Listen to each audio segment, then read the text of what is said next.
So the next team, Cambio, is going to be introduced by one of their mentors, Kirsty, and I'd like to introduce her and bring her up on stage, please. Thank you, Kirsty. The next team we're going to hear from is a team called Cambio, and they've worked on procurement processes, which many of you may know and love. Thanks, MB. At the MOE, we had a panel of suppliers that we'd dutifully set up and managed according to government procurement rules. And the panel kind of worked fine, but we knew that we weren't really getting the strategic and innovative thinking from the panel that we knew that they were capable of. It felt to all of us, the panel, and to us, that we were a little bit pinioned by these processes. When Cambio started talking to us, we had a couple of projects on the table that we didn't really know what to do with them. They both involved innovation, and both felt as though they'd be breaking the rules a bit if we went ahead with them. What Cambio got us to do was to start talking with the panel about these two projects. They got us to start talking at a deeper level and talking about different things that we had before. In short, Cambio helped us to really unleash the power of our supplier panel. So I'm going to hand you over now to the Cambio team so you can hear more from them about what they've achieved.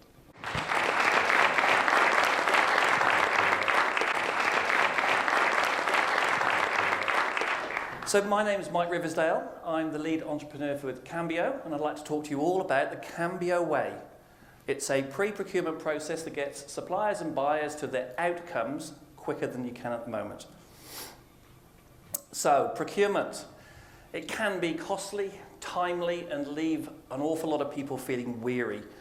Particularly, we spoke with SMEs, small, medium enterprises, around 20 staff, and they're actually disengaging at the moment from central government. That means that NZ Inc. is losing out on business growth, but also the government is losing out on innovative ideas. And whilst the process may work for the larger suppliers, even though they tell us that they are frustrated by the time to deliver and the cost of engagement. But also it's an environment of behaviour, of emotions, particularly around fear and frustration. SMEs particularly have that fear of not engaging. We call it not playing the game, and therefore being put on a list and never being talked to again. And public sector have a fear of breaking the rules, messing up. So whilst it is a process-driven environment, we know that it is also a behavioural situation. And we need to change the mindsets of people. It's not about the laws, it's not about the most excellent procurement principles, to be fair, and it's not necessarily about the quite large number of rules that we have. So we have to deal with people and change behaviour. The numbers you see before you, 30 billion, that is the current cost, or an annual cost of New Zealand government spends on goods and services annually. It's about 16 to 17% of GDP. The first one is 2.6 billion, which is the cost of enterprises engaging in that procurement process at the beginning. And the last one, 4 billion, is the cost to businesses for post-procurement. And we estimate around 10% will be dealing with the requirements and redoing the systems because they were requirement-led, not outcome-led. So around $400 million that we believe we can affect. The current process, when I say procurement to people, most people think I did when I started this. I thought of the tender process, which in central government is GETS Online. Anyone had to deal with GETS? And the large number of documents, the Word documents that come out of it, full of 400 pages of very detailed requirements. We call that a symptom. That's not the problem. The problem is right at the beginning, and we believe it's a lack of engagement between the buyers and the suppliers, and that's where we play. So the Cambio way, as we've now called this, is a 4-step process that starts right at the beginning of the procurement process. And the first one we do, as Kirsty told you, was detail. Start with the outcomes. What is it we're actually trying to solve? We don't want requirements. We want to know what is it that the outcomes or the opportunity made available.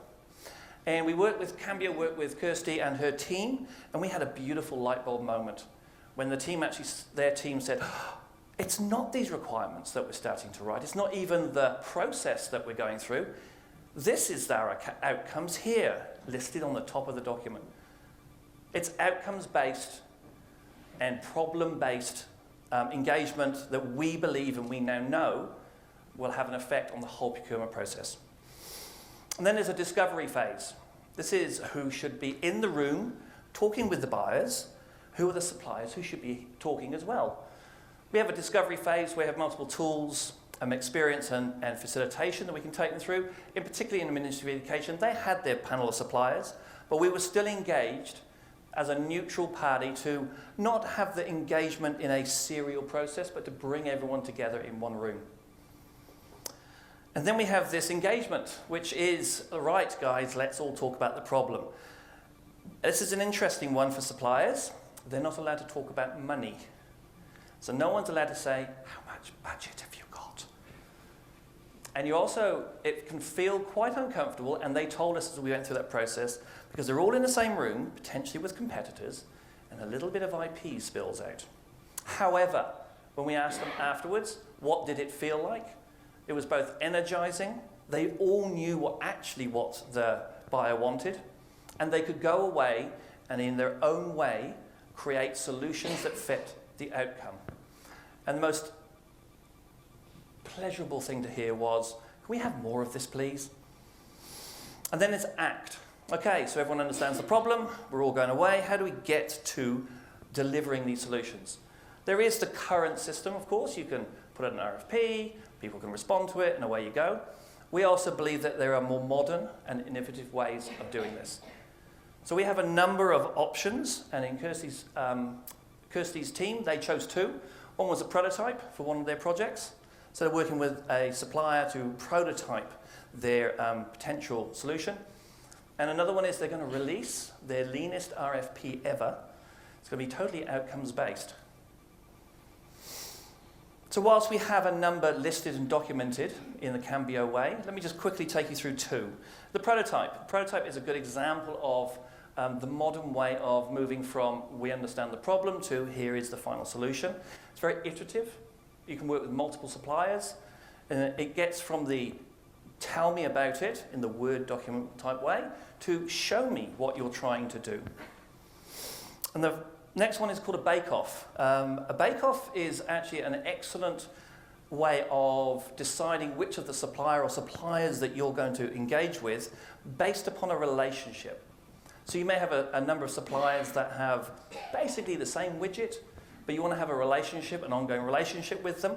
A bake-off can take you through that to help you decide. Why now? Well, we believe the why now comes from the suppliers that we've dealt with and those that we've already spoken to.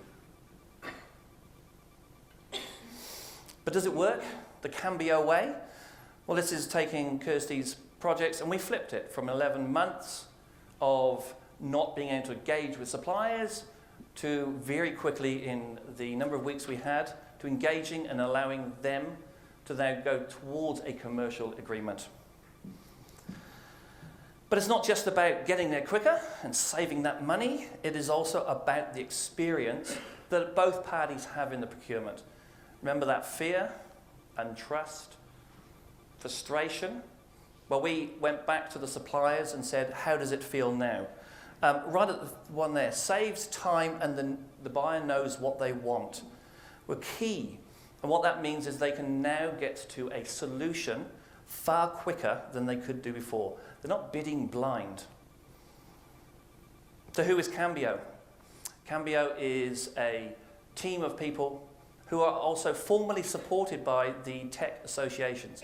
We're currently focusing on tech, but it's not necessarily, you don't have to have the Cambio way just for tech. So NZ Rise, IITP and NZ Tech, and we thank those, particularly those in the room who are representing those, for their input and support so far.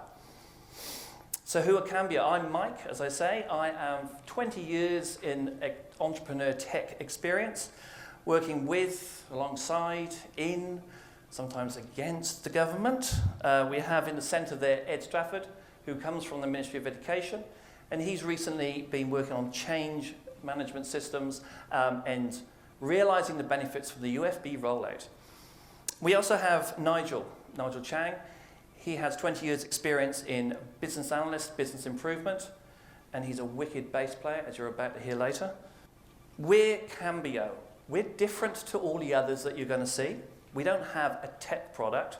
We have a full pre-procurement process that we believe will remove the fear, the emotions from the procurement process, and also speed up the buyers and suppliers to get and realise the outcomes they want. And that $400 million that I've spoken before, if we can affect that, then there's hopefully more money in the kitty for more grommets in our kids' ears.